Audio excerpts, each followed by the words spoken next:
ce chapitre, j'aurais pu le faire à la lettre H, pour l'appeler homosexuel ou homosexualité. Mais je souhaitais garder la lettre H pour autre chose. Et vu qu'à l'origine je cherchais pour la lettre G, je me suis dit que ça ferait l'affaire.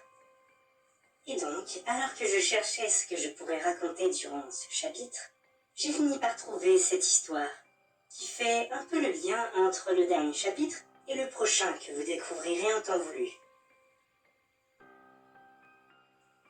Mais du coup, rentrons dans le vif du sujet. Pour ma part, je n'ai jamais eu de problème avec le concept d'homosexualité. Après tout, techniquement, j'ai eu 2 mères qui m'ont chacune élevée seule. Donc, déjà le fait d'avoir 2 parents du même sexe ne m'a jamais vraiment choquée. Aussi, au vu de comment ma première mère a été traitée par les autres durant tout le temps que j'ai été à ses côtés, je ne vois pas pourquoi on devrait blâmer des gens pour l'amour qu'ils ressentent. Enfin, les gens qui ne font pas partie de la norme ont depuis toujours été marginalisés, voire pire. Et aujourd'hui, nous allons donc nous intéresser au cas d'un homme qui fut responsable de l'exécution publique de plusieurs personnes homosexuelles. Comme pour beaucoup à l'époque, ce genre de choses n'était que perversion, en particulier en ce qui concerne l'homosexualité masculine, qui au fil du temps a été de moins en moins tolérée. Et donc, l'homme que vous allez suivre aujourd'hui dans son cauchemar se nommera Gaëtan. Un homme de foi qui, comme je vous ai dit, a été responsable de la mort de plusieurs personnes. Et pour ceux qui n'auraient pas suivi le journal du prisonnier, vous avez été témoin jusque-là des cauchemars où j'effaçais simplement la mémoire de mes victimes. Mais pour ceux qui suivent les histoires du village depuis le début, vous savez que je pouvais faire bien plus. De fait, après avoir créé le cauchemar de Gaëtan, j'ai modifié ses souvenirs pour que ce monde lui soit familier, qu'il a l'impression d'en avoir toujours fait partie. Et une fois ces nouveaux souvenirs implantés, je l'envoya dans le lieu qui allait être l'origine de tous ces supplices. Il se réveilla donc dans une petite maison. Pour information, l'époque où il a été enlevé était encore dans la période médiévale. Donc bien évidemment, à l'époque, ne connaissant pas le monde moderne et n'ayant aucune idée de ce que pouvait être le futur, je l'ai mis dans un décor que je connaissais. Et donc, après son réveil, comme tous ceux à qui j'avais modifié la mémoire, il entamait une routine où il se décrassait, s'alimentait et se préparait avant d'aller travailler. Et jusque-là, rien de différent de notre monde. Du moins, jusqu'à ce qu'il sorte de chez lui. Dès l'instant où il quitta sa petite demeure, il suivit un itinéraire particulier, qui n'était suivi que par des hommes. Et plus loin, les femmes suivaient un itinéraire qui leur avait été réservé. Car le monde dans lequel j'avais envoyé Gaëtan était un monde où les hommes et les femmes ne se mélangeaient pas, sauf dans certains endroits, comme les lieux de travail, et où les uns n'avaient pas besoin des autres pour se reproduire. Ainsi, dans ce monde, dû au peu de contact entre les deux sexes et à l'inutilité de se mélanger autrement que pour des tâches pratiques, la quasi-intégralité de la population était homosexuelle et ne voyait pas d'un bon œil le mélange des deux sexes. Du coup, les rues et les quartiers étaient configurés de sorte à permettre le moins de contact entre les différentes communautés, renforçant le contact entre eux et donc l'attirance pour les membres du même sexe. Enfin, maintenant que je vous ai détaillé le monde où j'avais envoyé notre cher Gaëtan, revenons à lui. Il venait d'arriver sur son lieu de travail. Et quoi de mieux que des champs pour travailler ardemment, et ce au contact de l'autre groupe. Car dans ce monde, majoritairement homosexuel, je l'avais laissé avec son attirance pour les femmes. Ainsi, il allait vivre l'expérience de vivre comme un paria, un marginal. Surtout que je connaissais ses goûts en matière de femmes. J'avais donc placé une femme qui lui plairait dans la même zone de travail que lui, ce qui bien évidemment ne le laissa pas indifférent, car il ne pouvait empêcher son regard de dériver sur elle pendant le temps de travail. Bien sûr, il savait que son attirance pour cette femme n'était pas bien vue, et que si ça s'apprenait, il risquait de se faire mettre à l'écart. Mais il ne pouvait résister. C'était plus fort que lui. Cette sensation d'être sur un petit nuage à chaque fois qu'il la regardait était si plaisante. Néanmoins, il devait faire attention à ce que personne ne remarque ses regards. Sinon, il aurait des problèmes. Sauf que vous vous doutez bien que dans un monde sous mon emprise, j'avais juste besoin d'utiliser un des pantins que j'avais placé pour démarrer son supplice.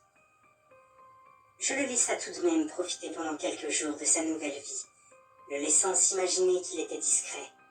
Puis, finalement, alors qu'il était dans les champs en train de faire sa besogne habituelle, il se rendit compte que l'élu de son cœur était absente, ce qui le rendit un peu triste. Mais il n'était pas au bout de ses peines, car au bout de quelques minutes de travail, des personnes vinrent le voir et lui demandèrent de le suivre. Ces personnes avaient des vêtements qui ressemblaient plus à des tenues de garde qu'à des tenues de paysans, en particulier avec les lances qu'ils avaient à la main. Gaëtan les suivit donc sans faire d'histoire jusqu'à une bâtisse plus imposante au centre de tous les champs. Les gardes lui demandèrent d'entrer, ce qu'il fit. Et une fois à l'intérieur, il vit comme un rassemblement de plusieurs personnes qui le dévisageaient. L'endroit ressemblait à une sorte de tribunal, et l'atmosphère était pesante. Il avança et on lui demanda de s'asseoir face à un groupe d'hommes et de femmes qui semblaient présider l'assemblée. Et quand il le fit, les membres de la présidence lui annoncèrent qu'il avait été convoqué au tribunal du village pour cause de comportement dérangeant et répétitif à l'encontre d'une travailleuse du champ où il se trouvait. Puis l'un d'eux fit un geste à l'un des gardes, et la femme sur laquelle Gaëtan avait porté son attention depuis des jours entra dans la pièce. Suite aux accusations et à la vision de la femme qui venait d'entrer le regardant avec dégoût, le pauvre homme se sentit comme s'il tombait dans un profond gouffre. Et son esprit s'embrouilla à mesure que la femme témoignait des regards insistants qu'il avait eus à son égard, du malaise qu'elle ressentait et qu'elle ne pouvait pas travailler dans ces conditions. Et alors que les juges du tribunal demandaient à Gaëtan s'il plaidait coupable des accusations, celui-ci ne put que bafouiller quelques syllabes à mesure que sa gorge se serrait et qu'il sentait les larmes monter.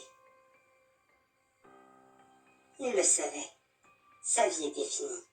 Quoi qu'il arriverait désormais, le fait qu'il soit attiré par les femmes allait se savoir très vite avec les gens présents, qui allaient sûrement en parler. Et finalement, le verdict et la sentence tombèrent. Il fut déclaré coupable et condamné à travailler à l'écart de tous dans une nouvelle zone.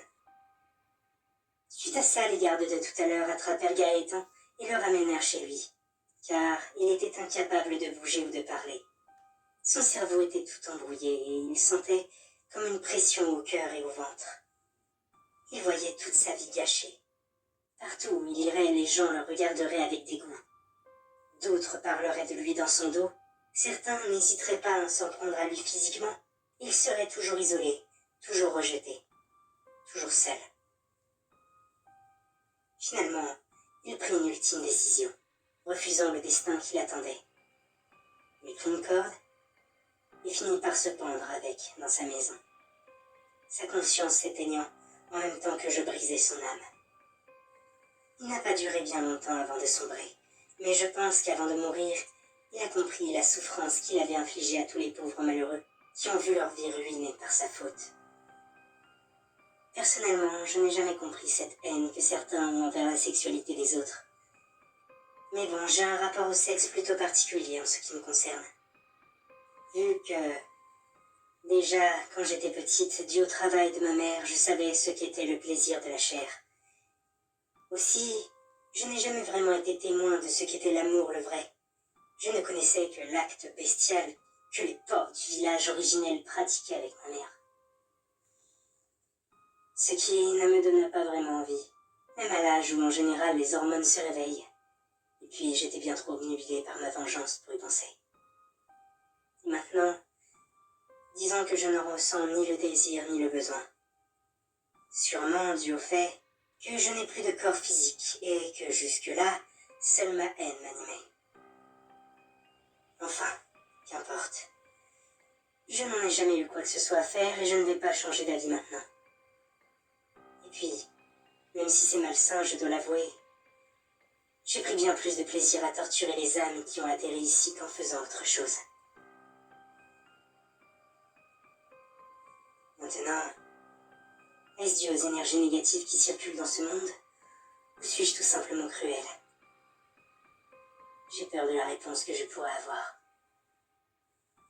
Car si je suis naturellement cruel, je ne serai pas vraiment différente de toutes les ordures qui ont fini ici. Je devrais arrêter de me prendre la tête pour l'instant. J'ai des choses plus importantes à faire pour le moment. Comme continuer mon journal et découvrir ce que veut la cauchemardesque, et m'occuper d'elle si elle est néfaste. Continuons les recherches. De toute façon, j'ai déjà une idée du prochain chapitre que je vais écrire.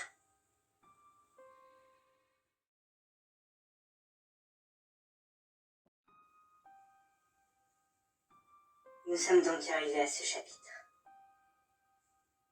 Pour ceux qui ont connaissance de mon histoire, vous devez vous douter que j'ai une aversion toute particulière envers les personnes religieuses. Ou tout du moins envers ceux qui n'hésitent pas à semer la mort et la souffrance sur leur passage, sous la bannière de leur Dieu. Nombreux sont ceux qui ont commis des actes abominables au nom de pseudo-dieux, clamant que ceux qui ne suivaient pas leurs préceptes étaient des infidèles ou des hérétiques. Chaque fois qu'un représentant de ces religieux extrémistes atterrit dans le village, il ou elle atterrit justement dans un village un peu spécial. Et ce lieu sera donc celui où aura atterri notre âme du jour, que je nommerai Herman. Comme vous l'aurez sûrement compris, cet homme était un fervent croyant, mais pour lui, tous ceux qui ne vénéraient pas son Dieu, qu'ils soient athées ou vénèrent un autre Dieu, étaient au service du malin et méritaient donc de mourir. Et d'ailleurs, il a réussi à manipuler tout un groupe de personnes qu'il a suivi dans sa folie dévastatrice. Et donc, quand le village les a trouvés, il les a pris un par un, en commençant bien évidemment par lui. Tous ont donc fini dans ce cauchemar, qui devint le cauchemar de tous les extrémistes religieux qui atterrissaient dans mon antre. De fait, maintenant nous pouvons commencer réellement notre histoire. Le réveil d'Herman fut un peu particulier, car il remarqua très vite qu'il était complètement nu, et que ses bras étaient attachés dans son dos, avec des fers reliés au mur par une chaîne. De plus, il avait un peu mal au crâne, et pour le coup, ce n'était pas de la faute du prisonnier quand il infiltra son esprit. Bien entendu, il se demanda pourquoi il était dans cette situation. Puis il regarda autour de lui. L'endroit ressemblait à un box d'écurie, mais rapidement il remarqua que des bruits de sanglots se faisaient entendre. Il demanda s'il y avait quelqu'un, et au bout de quelques secondes, il entendit « Tiens, le nouveau est réveillé. Bienvenue en enfer, mon ami, et que tes souffrances soient brèves. » Herman, un peu perplexe, lui demanda ce qu'il voulait dire par « enfer ». Ce à quoi son interlocuteur, après un soupir, répondit « En gros, ici tu es dans ce que les habitants appellent le village des pêcheurs. Un endroit où les gens vont un culte aux 7 péchés capitaux et vivent en suivant les préceptes suivants. Seule ta personne compte, alors garde ce qui t'appartient. Prends ce qui te fait envie, supprime ce qui attise ta colère. Complais-toi dans le péché et la jouissance, que ta faim soit insatiable et évite les efforts inutiles. En fait, les habitants s'en prennent aux marchands, voyageurs et autres personnes qui passent non loin de leur village. Ils les capturent, dérobent tout ce qu'ils ont avec eux ou sur eux, et les réduisent à l'état d'esclaves. » Bien sûr, Herman n'en croyait pas ses oreilles. Un sentiment de peur, de colère, de révolte et d'incompréhension l'envahirent dès lors. Il demanda à l'inconnu ce qui allait lui arriver, et il eut comme réponse « Actuellement, tu es comme tous ceux qui sont ici, un esclave. Travaux physiques, souffre-douleur ou esclave sexuel, ton calvaire du jour sera choisi en fonction de ce que la personne qui te loue voudra faire de toi. Et Si tu finis par ne plus être utilisable du tout pour quoi que ce soit, ils te tueront et tu finiras dans le garde-manger, où ton corps attendra de se faire cuisiner et dévorer. Soit dit en passant, pour certains, la mort semble plus attractive que tout le reste. Personnellement, même si c'est clairement pas une partie de plaisir tous les jours, j'ai bien trop peur de mourir. Puis, je veux pas servir de nourriture à ces dégénérés. Les sentiments que Herman ressentait alors se renforcèrent de plus belle. Et il avait envie de vomir, en imaginant ce qui l'attendait. Et suite à ça, les heures défilèrent. Les personnes rentraient dans l'écurie qui leur servait de prison, et comme s'ils n'étaient que des animaux, ils en choisissaient et les emmenaient. Certains esclaves pleuraient et suppliaient de les libérer, ou même de les tuer. Puis finalement, ce fut au tour d'Herman d'être choisi. Il pensait se débattre, attaquer celui qui viendrait le chercher et s'enfuir, mais quand la porte s'ouvrit, un homme à la carrure imposante et au regard froid et menaçant approcha, décrocha la chaîne du mur et le tira jusqu'à un groupe d'hommes et de femmes. Et ce cher Herman n'osa rien faire. Il sentait que s'il tentait quoi que ce soit contre ce colosse, il échouerait et souffrirait pour rien. Alors, résigné, il suivit le groupe.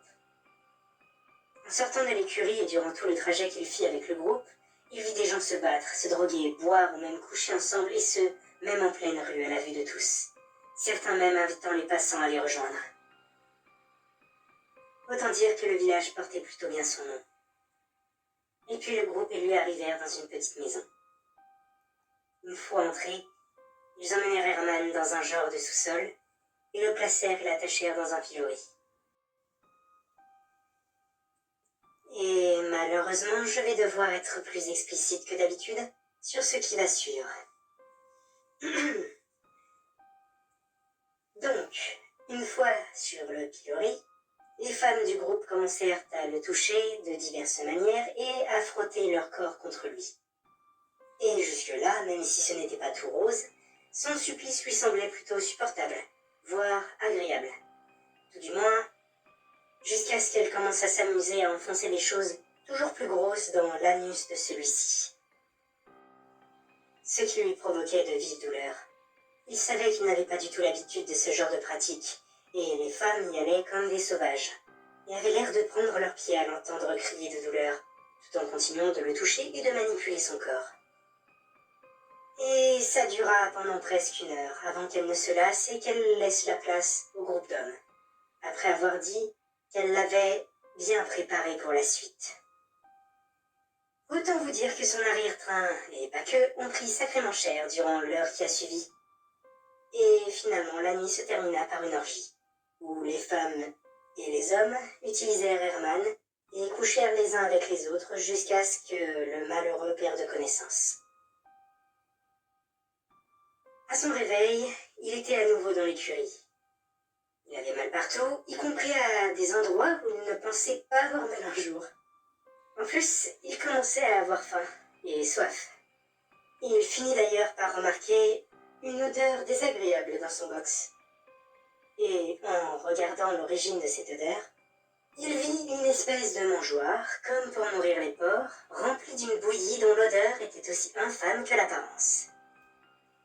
Il demanda à voix haute « Qu'est-ce qu'il y a dans la bouillie ?» Et il entendit une voix familière lui répondre « Mieux vaut pas que tu saches. Réfléchis pas et mange, sinon c'est toi qui finiras dans l'assiette de quelqu'un d'autre. » Herman répondit que ce ne serait peut-être pas plus mal. Et son interlocuteur lui répondit qu'il lui déconseillait de se laisser mourir de faim, mais qu'il faisait ce qu'il voulait. Et donc, les heures passèrent, et finalement quelqu'un choisit de nouveau le pauvre Herman, qui subit cette fois-ci coups et blessures, en servant de défouloir à quelqu'un qui visiblement avait beaucoup de colère à évacuer. Il espérait d'ailleurs que la personne finirait par le tuer à force de le frapper. Mais il finit simplement à nouveau inconscient et le corps meurtri. Le jour suivant, il était trop mal en point pour être utilisé, et il espérait que quelqu'un viendrait le récupérer. Mais cette fois, pour mettre fin à ses souffrances. Mais 2 pauvres nuits de calvaire n'allaient pas suffire à le punir pour ce qu'il avait fait. Alors, quand la porte s'ouvrit, Il vit le colosse qui venait le chercher à chaque fois pour le donner aux gens qui le louaient, et alors qu'il se voyait déjà libéré de ses malheurs, l'homme l'attrapa par la peau du cou et lui enfonça la tête dans sa bouillie, et le força à manger la dite bouillie de force, lui enfournant lui-même dans la bouche. Le goût était aussi infâme qu'il l'imaginait, et une fois son repas terminé, il entendit la voix familière lui dire « Je t'avais prévenu de ne pas te laisser mourir de faim. Ils te laisseront pas partir aussi facilement. » Herman n'eut guère envie de lui répondre, et essaya de se reposer, la rage au ventre, avec en plus une envie de vomir. Mais s'il vomissait, il avait peur que l'autre brute revienne. Alors il ferma les yeux en essayant de réfréner son envie de vomir. Suite à ces événements, Herman continua d'être utilisé de diverses façons par les villageois, terminant souvent dans un sale état. Il avait aussi arrêté de parler ou de poser des questions. Désormais, il obéissait simplement, qu'importe ce qu'on lui disait. Et quand il termina dans cet état, brisé mentalement, je décida de briser aussi son âme. Alors un jour, le colosse vint le chercher une nouvelle fois. Il l'emmena devant un homme en disant de sa grosse voix « Voilà, chef, je vous l'ai ramené. » Herman regarda l'homme que le colosse avait appelé chef, et ce dernier mit sa main sur la joue du malheureux. « Tu as bien travaillé. Sois heureux, tu vas enfin être libéré de tes souffrances. » Et cette voix, il l'avait bien évidemment reconnue. Mais il ne put dire que « Vous ? Mais, d'un air choqué. Ce à quoi l'homme répondit « Oui, moi. Il fallait bien expliquer à toi et aux autres ce qui se passait ici, et ce que vous deviez faire, tout en vous mettant en confiance. Mais, tu sais quoi? Vu que je t'apprécie, même si t'es pas encore tout à fait inutilisable, je vais te libérer de tes souffrances. Vois ça comme un cadeau d'amitié de ma part. » Et alors que Herman allait l'insulter de tous les noms, il sentit quelque chose de froid passer sur sa gorge, puis quelque chose de chaud couler de celle-ci, et une douleur. Le colosse venait de lui trancher la gorge. Il s'écroula donc en se vidant de son sang, maudissant ce village, ses habitants, et l'homme qui l'avait trompé durant tout ce temps. Puis, je brisa son âme, et laissa le prisonnier à sa tâche. Comme je vous l'ai dit, j'ai souvent réutilisé ce cauchemar pour punir des extrémistes religieux qui ont causé la souffrance des autres. Et je ne sais pas si leur Dieu existe, mais en tout cas il ne les aura pas sauvés de moi. Ça me conforte un peu dans l'idée qu'ils méritaient donc leur punition. Même si maintenant, je ne pense pas que je serai aussi à l'aise avec ce genre de choses. Surtout avec la partie viol. C'est vraiment étrange. Depuis que j'ai arrêté de torturer les âmes, c'est comme si je m'étais adoucie. Moi qui n'avais connu que la haine et la cruauté, je me sens désormais différente. Mais en même temps, il y a quelque chose de bizarre. De différent. Il faut que je creuse encore un peu. Je finirai sûrement par découvrir quelque chose. Passons aux recherches sur le chapitre suivant.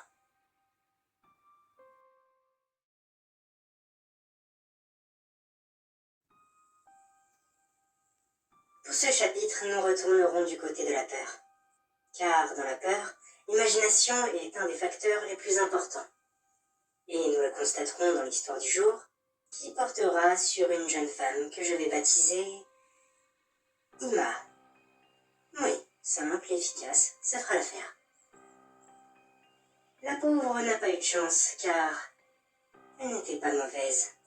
Mais comme certaines âmes qui l'ont précédée et d'autres qui l'ont suivie, elle était devenue trop dangereuse pour son entourage, à tel point qu'elle fut directement responsable de la mort de son meilleur ami. Disons qu'elle avait peur facilement de beaucoup de choses, et qu'elle avait tendance à se faire toutes sortes de films dans sa tête. Ce qui amusait le jeune homme d'ailleurs, qui s'amusait généralement à lui faire des blagues pour lui faire peur. Mais ce qui devait être une nouvelle blague fut aussi la dernière qu'il lui fit. C'était durant la soirée d'Halloween. Elle était seule dans sa maison, et son ami voulait lui faire croire qu'un voleur ou un agresseur avait pénétré chez elle. Donc il s'infiltra chez elle avec son double des clés, alors qu'elle dormait, et quand elle entendit des bruits, elle prit le couteau à cran d'arrêt de sa chambre et se plaça devant sa porte, prête à bondir sur l'intrus. Imaginant justement le pire, sans penser que son ami avait le double des clés et qu'il lui faisait sûrement une blague. Et quand la porte s'ouvrit et que le jeune homme masqué lui sauta dessus en criant, elle brandit le couteau qui vint se loger dans la gorge du malheureux. Suite à ça, il s'effondra, alors qu'elle se précipitait sur son téléphone, puis fuya de la pièce pour appeler la police. Quand la police et les urgences arrivèrent, elle fut horrifiée d'apprendre la vérité. Et bien évidemment, la famille de son ami lui en voulèrent profondément. Elle était vue comme une assassin, une folle. Personnellement, je pense que son ami est aussi en partie responsable. Car connaissant la jeune fille, il aurait dû se douter qu'un jour, une de ses mauvaises blagues lui attirerait des problèmes. Mais, malheureusement à l'époque, j'étais juste possédée par une rage sanguinaire qui m'aveuglait totalement. Et quand la jeune femme arriva dans le village, je ne chercha pas à comprendre. Elle avait tué, elle devait donc payer. Et donc, je l'ai placée dans une situation similaire, où elle se réveilla, bien évidemment, sans souvenir ou autre, dans une chambre dans le noir.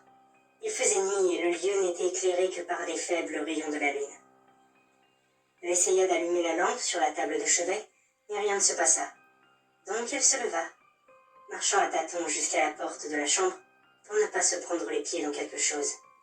Et quand elle sortit, elle se retrouva dans un grand couloir éclairé lui aussi par la lumière de la lune, qui passait par les grandes et nombreuses fenêtres qui s'y trouvaient.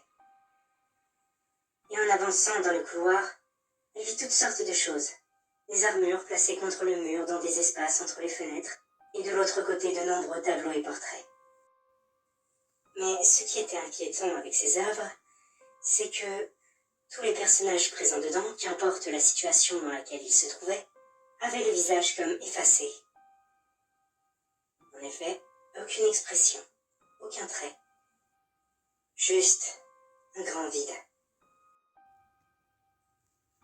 Ce qui mettait bien évidemment Emma mal à l'aise, et ne pouvait l'empêcher d'essayer d'imaginer les expressions des personnages au fur et à mesure qu'elle avançait. Mais il y avait aussi le fait qu'elle soit plongée dans les ténèbres, seulement éclairée par la lune qui l'angoissait.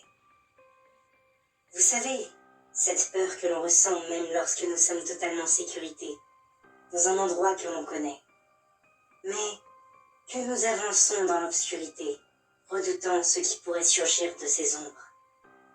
Et comme Emma avait l'imagination fertile, elle imaginait tout type de monstres ou entités qui pourraient se manifester de ces ombres. Donc, ce n'était pas difficile de lui faire peur. Un bruit, une silhouette, un souffle de vent. Et elle s'imaginait toutes sortes de choses. C'est ce que je fis d'ailleurs, à mesure qu'elle avançait dans ce qui se révélait être un manoir, ressemblant à un décor typique de film d'horreur. Avec les armures qui semblaient la surveiller tellement elles étaient nombreuses, les tableaux sans visage, les ténèbres qui la suivaient où qu'elle aille sans qu'aucune lumière ne veuille s'allumer. Je peux vous garantir que son cerveau tournait à 1000 à l'heure. Et bien sûr, le pire fut quand elle arriva à la porte d'entrée du manoir et qu'elle ne voulait pas s'ouvrir, malgré tous les efforts de la jeune femme.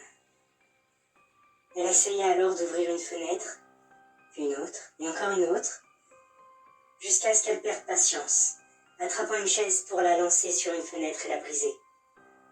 Et quand elle s'apprêta à le faire, elle entendit, au creux de son oreille, sortie de nulle part, une voix qui lui murmura « Lâche-la ».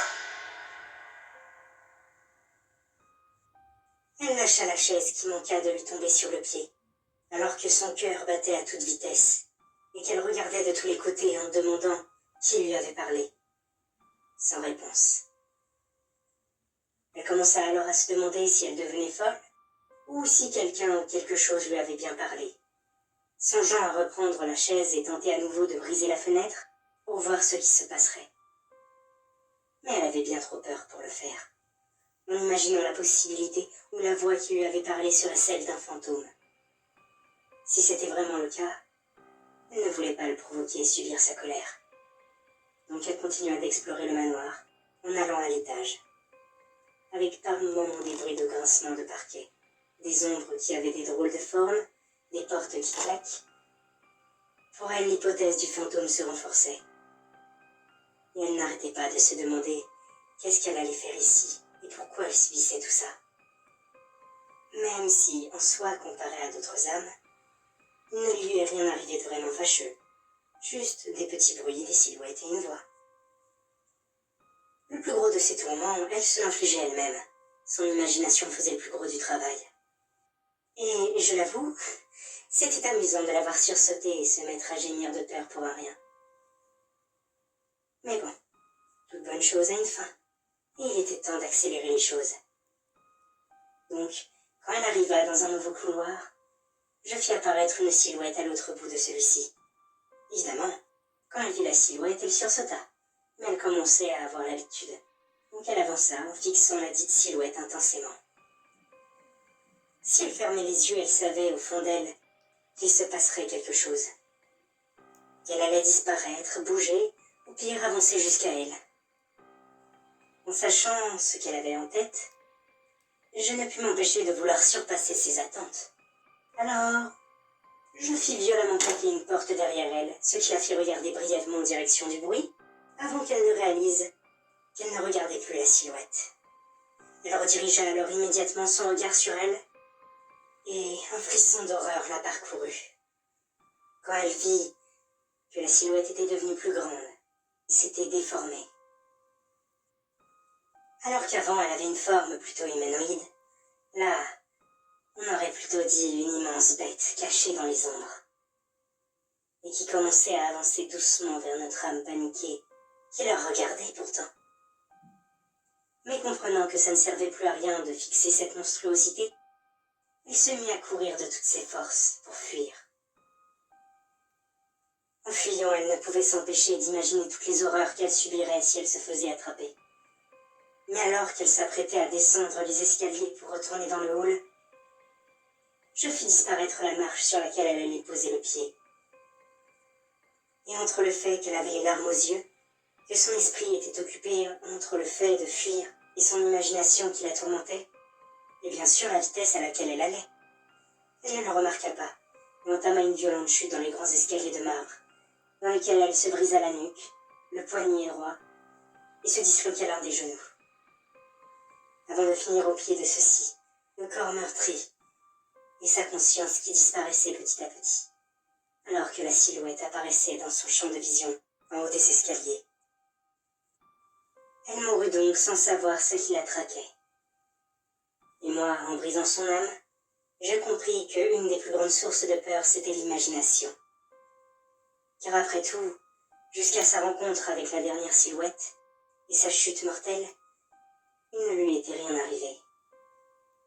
Elle a entendu et vu des choses, et s'est fait toutes sortes de films qui furent les raisons de sa peur. Mais surtout, cette peur et son manque de contrôle sur celle-ci fut ce qui la condamna. Je n'ai pas eu à faire grand-chose pour arriver à cette fin. Après, c'est un peu triste de se dire que sa seule faute aura été de se laisser dévorer par la peur, à tel point que celle-ci l'aura aveuglée, jusqu'à la rendre responsable en partie de la mort de son meilleur ami. Et oui, parmi les âmes qui ont fini dans le village, il y en a une partie qui n'ont juste pas eu de chance. Mais bon, si je vous ai raconté cette histoire, c'est parce qu'elle m'a rappelé ma situation avec la cauchemardesque. Ma peur était-elle semblable à celle d'Ima, ou est-ce quelque chose de plus profond? Depuis que je me suis enfermée ici, il ne s'est rien passé, et je ne sais pas ce que la cauchemardesque prépare. Mais je vais profiter autant que possible de ce calme, et je vais me préparer pour la prochaine fois, où j'essayerai de la confronter. En attendant, passons à la suite.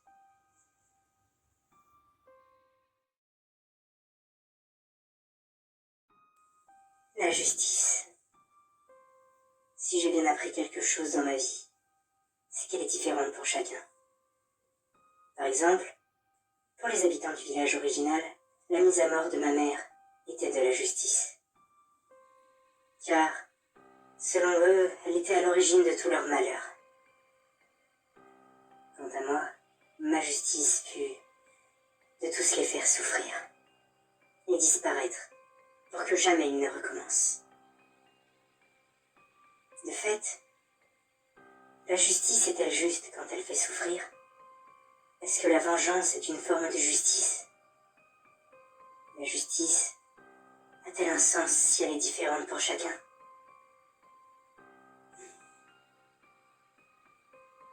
Je suis dans le regret de vous annoncer que je ne pourrai sûrement répondre à aucune de ces questions durant ce chapitre. Car je n'en connais pas la réponse.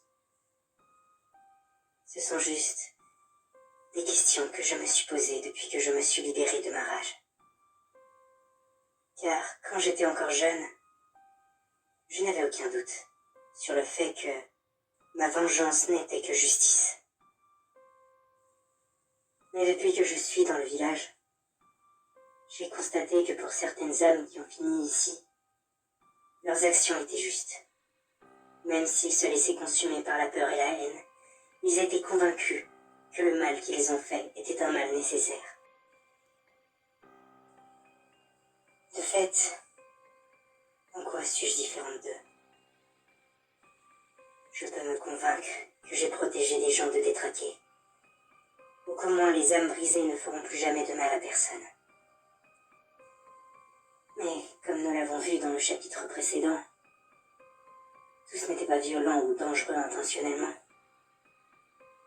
De fait, est-ce que leur destin fut juste? Durant la période où j'étais encore dévoré par la rage, à quelques reprises des âmes un peu spéciales ont atterri au village. Et par spécial, je veux dire qu'ils ont fait souffrir des gens par vengeance. Que ce soit comme moi, parce que des gens leur avaient pris un proche, ou juste parce que leurs victimes les avaient contrariés. Ou encore, pour d'autres multiples raisons plus ou moins valables. Comme moi, ces personnes ont décidé de se venger. Et si encore pour certains leur motif de vengeance me semblait un peu faible, comme ceux qui ont perdu à des parties de cartes avec de l'argent à la clé et ont décidé de tuer celui ou celle qui les avait dépouillés, pour ceux qui ont subi des horreurs proches de ce que j'avais vécu, j'aurais voulu les laisser partir. Ou au moins leur laisser une chance de s'en sortir à l'époque. Car, oui, ils ont aussi subi ma furie, comme tout le monde. Ce qui me fait justement penser que je n'étais pas dans un état normal durant cette période. Comme si ma haine m'avait littéralement possédé. Mais est-ce que ça justifie ce que j'ai fait? Personnellement, je ne me sens plus légitime à punir les âmes. J'ai l'impression que je ne vaux pas mieux que la plupart de ceux qui sont ici. D'ailleurs, dans ce chapitre, il n'y aura pas d'histoire. Je vous le dis un peu en retard, mais de toute façon, les cauchemars que les personnes vivaient quand ils étaient persuadés du bien fondé de leurs actions n'étaient pas très intéressants à raconter. Je me contentais de les mettre à la place de leurs victimes, face à des entités qui les ciblaient pour les raisons qui les ont fait atterrir ici. Mais, vu que les âmes étaient dépourvues de leurs souvenirs, ils ne pouvaient faire le lien entre ce qu'ils avaient fait et ce qui leur arrivait. D'ailleurs, c'est le problème du fait que j'aurais effacé ou modifié leur mémoire. Certes, c'était plus facile de les incorporer dans le monde fictif que je leur créais, et c'était plus facile de les manipuler. Mais derrière, est-ce qu'ils apprenaient vraiment de leurs erreurs? Vu qu'aucun n'a réchappé. Je n'ai malheureusement pas la réponse. Même si j'ai continué un peu à mettre des âmes à l'épreuve après avoir retrouvé mes esprits. Du moins jusqu'à ce que je ne puisse plus supporter de le faire, ne me sentant plus légitime, n'étant pas sûr d'utiliser la bonne méthode. C'était d'ailleurs pour ça que j'ai commencé à rédiger ce journal et à faire mes recherches dans le livre qui recense les cauchemars de toutes les âmes qui ont atterri dans le village. Puis, j'ai fini par croiser le chemin de la cauchemardesque qui m'a suivi dès lors. Et vu qu'il n'était censé y avoir que moi dans le village depuis le départ du prisonnier, j'ai décidé de rajouter des recherches sur cette entité mystérieuse. J'espère donc finir par trouver les réponses à toutes mes questions. Et vous, cher lecteur, pensez-vous que mes actions passées étaient justes? Ou étais-je aussi monstrueuse que certaines âmes qui ont fini dans le village? Je n'aurai sûrement jamais votre réponse. Mais si au moins vous savez ce qu'est la vraie justice, vous saurez si ce que j'ai fait est juste ou pas. En attendant, de mon côté, je vais continuer mon œuvre et essayer de trouver mes propres réponses. Le prochain chapitre sera donc sur quelque chose commençant par K. Je me demande ce que je vais bien pouvoir raconter.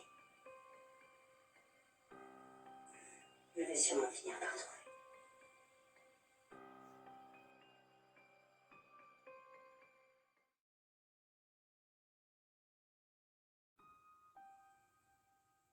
Alors,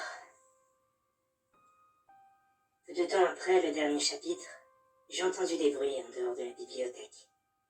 Ces bruits ressemblaient à un croisement entre des hurlements de terreur et un rugissement bestial. Et chaque fois que ces hurlements retentissaient, je sentais la peur s'emparer de moi. Une peur incontrôlable. Puis, quelque chose a commencé à essayer de pénétrer dans la bibliothèque, en tentant de défoncer la porte principale que j'avais barricadée. Je n'ai pas mis longtemps avant de comprendre l'origine de tout ça. C'était la cauchemardesque. Je ne sais pas pourquoi, mais elle avait décidé d'enfin passer à l'action. Est-ce que j'avais mis trop de temps à faire mes recherches? Je me sentais bêtement en sécurité et j'ai baissé ma garde. Peut-être est-ce pour ça que la créature a choisi ce moment pour attaquer. Puis, j'ai fini par penser que peut-être était-ce le karma qui m'a rattrapé pour mes erreurs. Peut-être était-ce ma punition pour toutes les victimes qui ne méritaient pas leur funeste destin. Et pour l'orgueil dont j'ai fait preuve en me croyant en sécurité ici. Je pensais que je ne risquais rien, car ce monde est censé être sous mon contrôle. Puis j'ai réalisé que c'était peut-être mon épreuve. Après tout, moi aussi je me suis laissé dévorer par la haine. Donc l'heure était peut-être venue pour moi d'être mise à l'épreuve. Et si c'était le cas, alors j'allais me battre, jusqu'au bout. Je ne pense pas que je ressortirai du village, mais si au moins je peux éviter d'être brisé, ce sera déjà ça. En tout cas, ça faisait un moment que je n'avais pas utilisé la magie. Et pour me faire gagner du temps, j'ai reconfiguré le village, comme je le fais habituellement lorsque j'y envoie les gens pour vivre leurs cauchemars.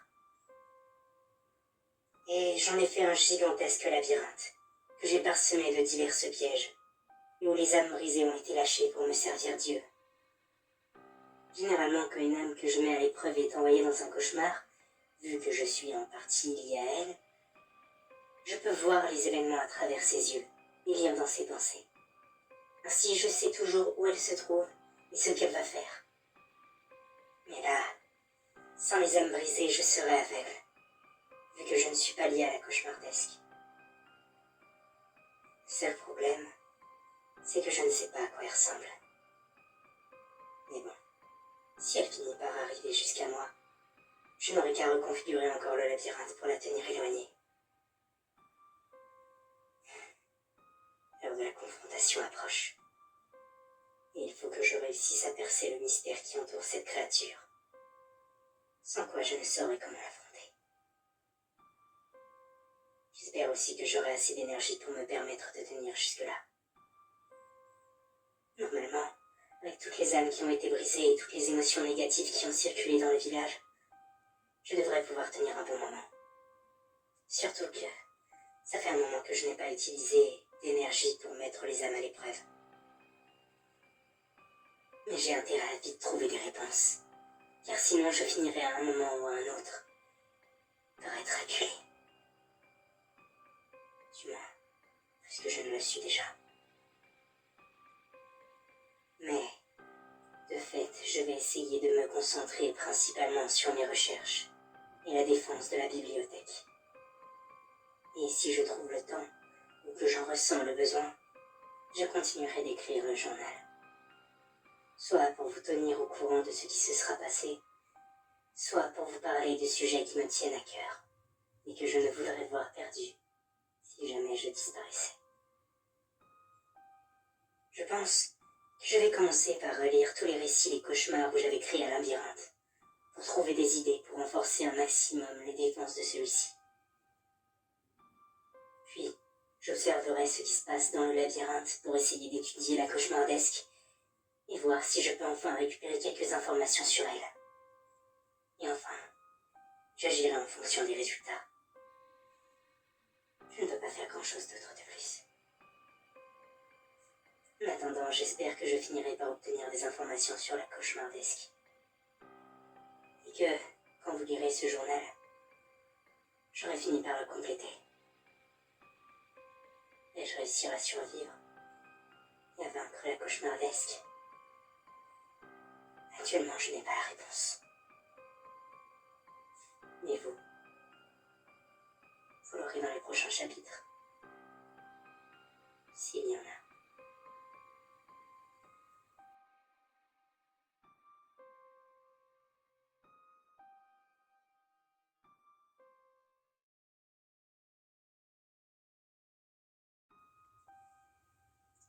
Je ne sais pas combien de temps a passé depuis que j'ai écrit le chapitre précédent.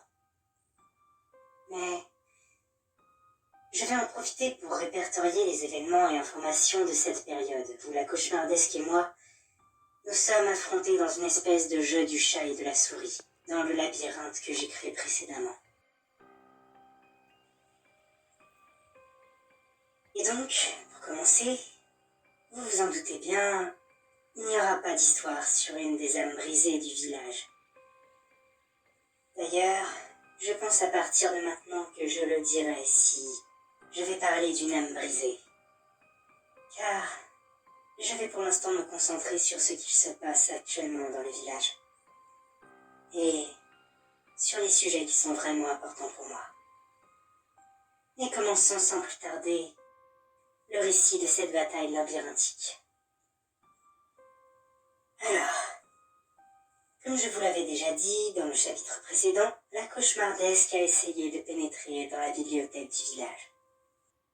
De fait, pour la freiner dans sa progression, j'ai créé un labyrinthe qui me permettrait de gagner du temps pour faire mes recherches sur elle, et aussi pour pouvoir l'observer.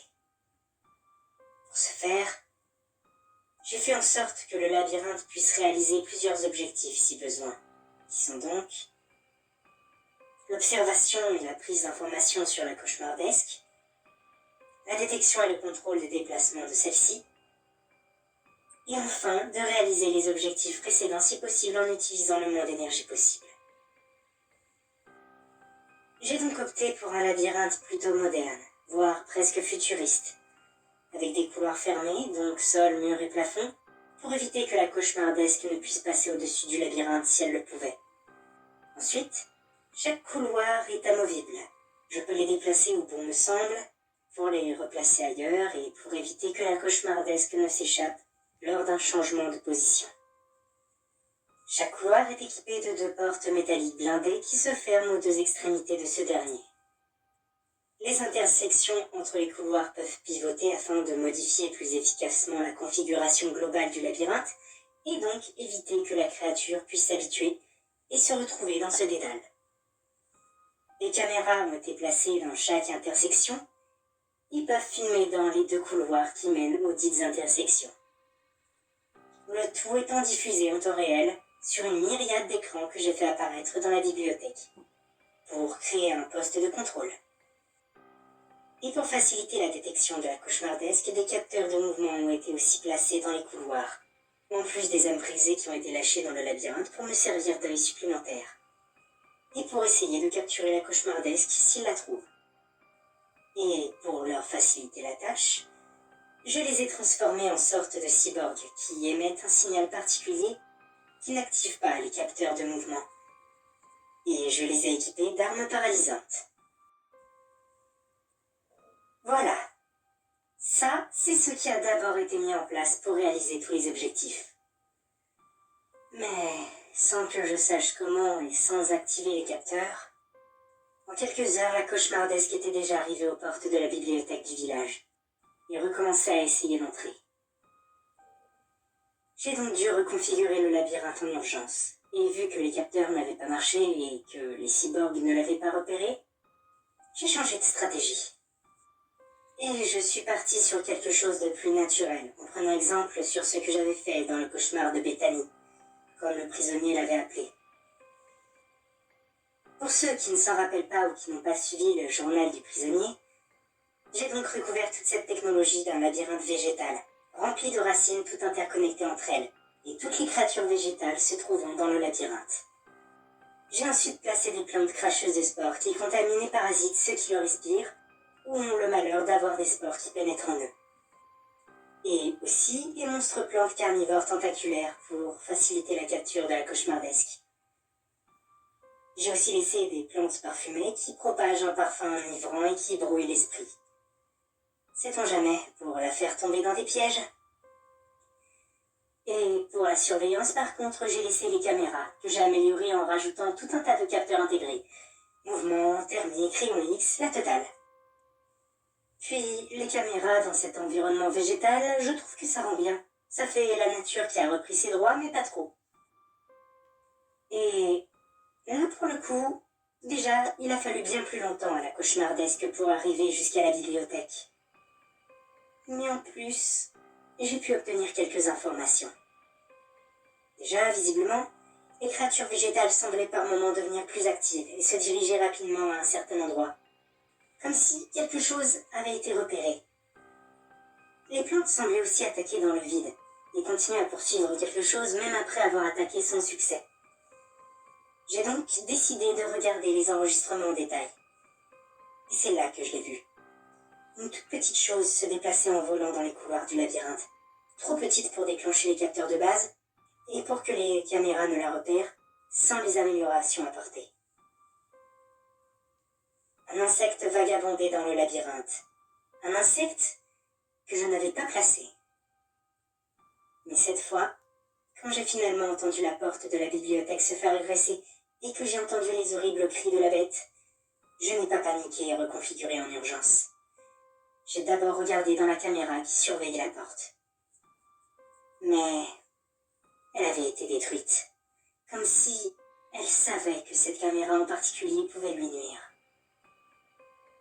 La cauchemardesque n'était donc pas une simple bête sauvage, une créature intelligente qui pouvait s'adapter et pouvait potentiellement prendre diverses formes. J'ai donc décidé de mettre le paquet, et j'ai configuré une nouvelle fois le labyrinthe. Et malheureusement, avec celui-ci, un des objectifs ne put être rempli. J'allais être obligé d'utiliser une énergie phénoménale pour pouvoir mettre dos au mur à cauchemardesque. Et donc, au lieu de me reposer simplement sur la technologie et la végétation, j'ai opté pour ce que je maîtrisais le mieux, la magie. J'ai néanmoins repris des idées des 2 premiers essais. Tout d'abord, les couloirs amovibles qui peuvent se fermer et les intersections pivotantes. Pour qu'il y ait une bonne luminosité et donc une meilleure vision, j'ai décidé de redonner un simple aspect technologique sans les racines qui gênaient certaines lampes. Mais au lieu de capteurs, de caméras et de gardes qui patrouillent dans tout le labyrinthe, j'ai placé des pièges magiques partout. Ces pièges détectent la moindre présence d'entités magiques qui passent dans leur zone d'activation et déclenchent un sort qui paralysera et causera de vives douleurs à la pauvre créature qui aura pénétré dans cette zone. Puis, il active la fermeture des portes et la reconfiguration automatique du labyrinthe. Et pour la surveillance, des cercles d'observation ont remplacé les caméras, permettant justement de détecter les énergies magiques plus facilement. Autrement dit, j'ai tout misé sur le fait que la cauchemardesque était une entité liée à la magie. Enfin, pour économiser au moins un peu d'énergie, j'ai renvoyé les âmes brisées au cimetière du village. Et je ne sais pas si au final j'ai bien fait, car j'ai enfin fini par la voir. Et elle n'a jamais été aussi terrifiante. Ça n'a pas mis longtemps à arriver, car dès les premiers pièges qu'elle a déclenchés, je l'ai vite repérée. Puis j'ai fait en sorte de placer discrètement un cercle pour la suivre. Et si au départ elle avait bien la forme d'un insecte, au fur et à mesure qu'elle se prenait des pièges, elle commençait à prendre diverses formes, comme pour tester les pièges et voir ce qui pouvait se passer. Elle s'est transformée en une sorte d'androïde, puis en un golem de pierre, une créature végétale, comme pour définir le type d'entité que les pièges détectent. Et sûrement quelque chose lié à la taille de l'entité, peut-être voir si la taille avait un impact sur la puissance du piège ou si certaines tailles empêchaient le piège d'agir, j'imagine. En tout cas, c'est ce que j'aurais tenté à sa place. Puis ensuite, elle a tenté de se transformer en cafard, mais d'une taille plutôt semblable à celle d'un lion. Et elle a foncé d'un bout à l'autre du couloir en utilisant toute sa force pour se propulser, activant le piège au passage et s'écrasant contre le mur de l'intersection. Ce qui ferma les portes et activa la reconfiguration du labyrinthe. Mais vu qu'elle était dans une intersection, elle a juste pivoté sans bouger de la zone où elle était. Et c'est alors que j'ai compris son plan. Elle comptait recommencer l'action encore et encore pour se rapprocher petit à petit de moi. Et ce, qu'importe la douleur que lui infligeaient les pièges au passage, et qu'importe qu'elle s'écrase contre les murs. De toute façon, elle semblait presque aussi indestructible que son apparence le suggérait. J'ai alors pris les choses en main. Et déjà, j'ai tout de suite lancé un sort pour fermer aussi les intersections lors de la reconfiguration. Car si elle s'était habituée à la douleur que provoquent les pièges, elle aurait pu sortir des intersections, grimper sur le labyrinthe et foncer tout droit sur la bibliothèque.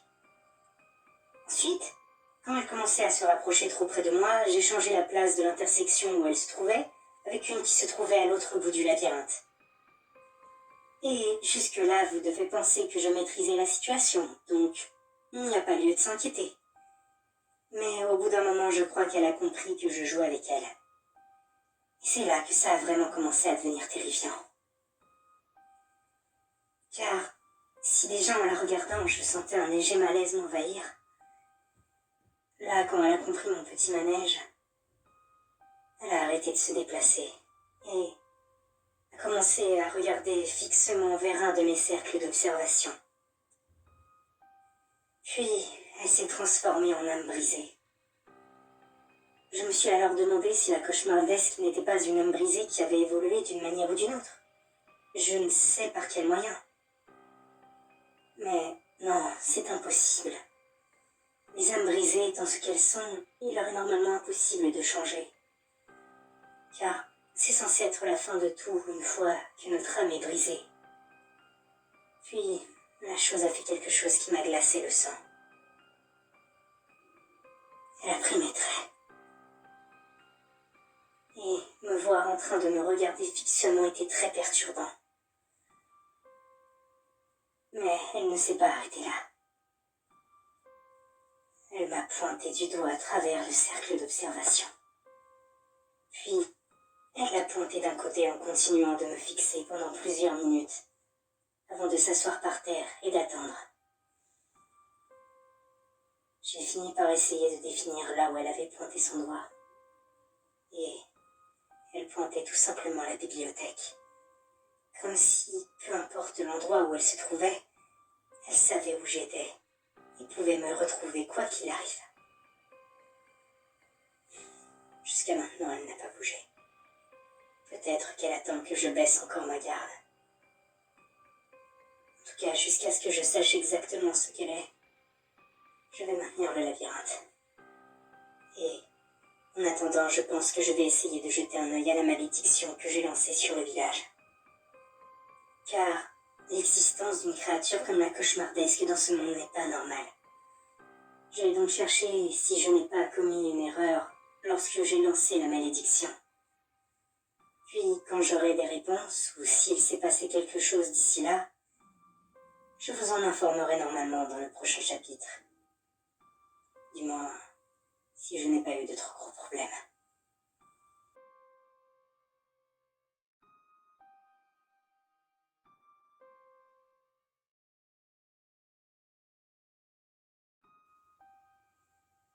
J'ai enfin fini mes recherches sur la malédiction, et j'aimerais vous faire part des découvertes que j'ai faites. Mais pour commencer, laissez-moi vous expliquer comment j'ai procédé durant le rituel d'invocation de la malédiction. Déjà, j'ai créé cette malédiction de toutes pièces en réunissant les informations et les connaissances nécessaires en magie noire que j'ai accumulées durant mon voyage en quête de vengeance. Et donc, j'ai procédé comme ceci. Tout d'abord, j'ai travaillé sur le cercle du rituel invocatoire, en cherchant les différents symboles que je devrais y mettre, afin d'avoir un sort que je jugerais parfait. Et donc, j'y ai placé des symboles représentant la peur, la haine et la souffrance pour le déclencheur du sort, l'épreuve ou le défi, le cauchemar et la prison pour la manifestation du sort, et enfin, la destruction, la mort et l'âme pour l'effet du sort. De fait, 3 fois 3 symboles pour 3 étapes. Le chiffre 3 est un chiffre important dans la magie. Il permet d'améliorer les sorts ou les rituels lancés. Mais ce n'était pas fini. Il me restait à donner un rôle dans cette malédiction aux 3 parties de mon être. Donc, mon corps, mon esprit et mon âme. Et à tracer les symboles sur mon corps d'une façon bien précise. Mon corps allait donc être la prison, mon esprit le bourreau et mon âme la gardienne. De fait, ensuite j'ai travaillé sur l'incantation, que je devais répéter donc par 3 fois pour insuffler ma volonté au sort, l'ancrer dans le monde physique et amplifier sa puissance. Une fois les 2 étapes de la recherche des symboles et de l'incantation faites, il me restait à trouver le lieu où j'allais pratiquer le rituel et la méthode que j'allais utiliser pour le réaliser. Donc, la 3e étape, le déroulement du rituel. Et je n'ai pas mis longtemps avant de trouver. J'allais le faire dans mon ancienne maison, dans le village, qui était chargée de nos souvenirs à ma mère et moi, de nos émotions et celles des villageois. De plus, ce lieu était un lien qui me rattachait au village, à ses habitants et à ma mère, dont j'allais partager le funeste destin, en me faisant consumer par les flammes. De fait, les flammes consumeront ma chair, mon sang et mes os, comme sacrifice pour la malédiction, amplifiant encore la puissance de celle-ci. Enfin, toutes les émotions négatives contenues dans ce lieu, ainsi que celles ressenties par moi et les villageois, viendront servir de source d'énergie au sort, pour qu'il puisse agir comme je le souhaite. Car les émotions humaines sont l'une des plus grandes sources d'énergie magique en ce monde. Et les émotions négatives telles que la peur, la colère, la tristesse, le dégoût, la souffrance ou la cruauté, donc le plaisir dans la souffrance des autres, sont des émotions qui représentent une importante source d'énergie dans la magie noire. Donc, une fois que j'ai terminé tous les préparatifs, je suis retournée au village, où j'ai laissé le plus de monde me voir avant de me rendre dans mon ancienne maison. Par chance, je ressemble beaucoup à ma mère. Donc ils ont cru qu'elle avait survécu, ou qu'elle était revenue à la vie. Ce qui a provoqué beaucoup de peur et de colère, commençant ainsi à charger le village et leur petit cœur d'énergie négative. Ensuite, je suis rentrée dans mon ancien chez moi. Je fus d'ailleurs surprise de voir que rien n'avait bougé, comme si personne n'avait touché à quoi que ce soit depuis.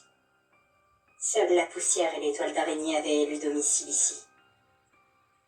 car, comme je l'avais deviné, les villageois avaient peur de cette maison. Quand bien même ils avaient brûlé la sorcière, ils pensaient que ce lieu était maudit, et personne ne s'en était approché depuis. Ils avaient même raconté des histoires terrifiantes aux enfants, pour qu'ils ne s'en approchent pas, à base de fantômes de la sorcière qui les dévorerait s'ils entraient dans la maison. Et ça n'a fait que rajouter de l'énergie négative à ce lieu. Pour mon plus grand plaisir, pour le coup. Et donc, j'ai commencé à tracer les cercles et les symboles. Puis j'ai jeté de l'huile un peu partout sur le cercle et dans la maison pour que le feu prenne plus vite. Et j'ai attendu que les villageois viennent pour m'exécuter. Ce qui ne mit pas très longtemps avant d'arriver. Les villageois comptaient me noyer. Mais je les ai pris de vitesse. Et avant même qu'ils n'essayent de pénétrer dans la maison, j'ai commencé à réciter la formule. La première fois, sans rien faire d'autre.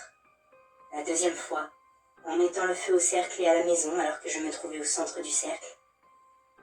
Et la troisième fois, alors que mon corps se faisait consumer par les flammes. Je dois avouer que c'était une douleur vraiment lancinante. Mais j'ai tenu. Et j'ai essayé d'alimenter mon sort de toute ma haine et ma souffrance avant de périr dans le brasier. Suite à ça, je me suis éveillée dans les ténèbres. Il n'y avait plus rien autour de moi. Mais je sentais que mon âme n'était pas retournée au néant. Je ressentais toute l'énergie qui m'entourait. Et j'ai alors créé une réplique du village, d'où j'ai apporté quelques modifications au fil du temps. Mon corps était devenu la prison, donc le village lui-même, ou du moins le lieu où je pouvais faire apparaître tout ce qui me venait en tête pour torturer mes victimes. Mon esprit était devenu l'origine de mes pouvoirs, alimenté par l'énergie négative accumulée avant de lancer le sort, puis qui a été générée par les âmes qui ont atterri dans le village durant des siècles. Et enfin, mon âme était devenue la gardienne de ce lieu, celle qui en contrôlait tous les aspects. Voilà. Vous connaissez tout de la malédiction à l'origine du village dans les cauchemars. Mais, comme je vous l'ai dit, j'ai découvert des choses durant mes recherches. Je crois que j'ai découvert ce qu'est réellement la cauchemardesque et pourquoi elle s'en prend à moi. Et, au vu de son regard dans les écrans d'enregistrement, elle sait que je sais.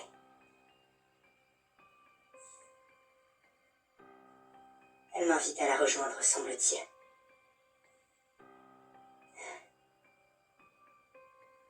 Je pense que je vais y aller. Maintenant que je connais la vérité, je sais comment je vais la confronter. Et je m'en veux de vous laisser dans l'ignorance, alors que je vais peut-être disparaître. Mais vous révéler moi-même la vérité sera une motivation de plus pour survivre. Souhaitez-moi bonne chance.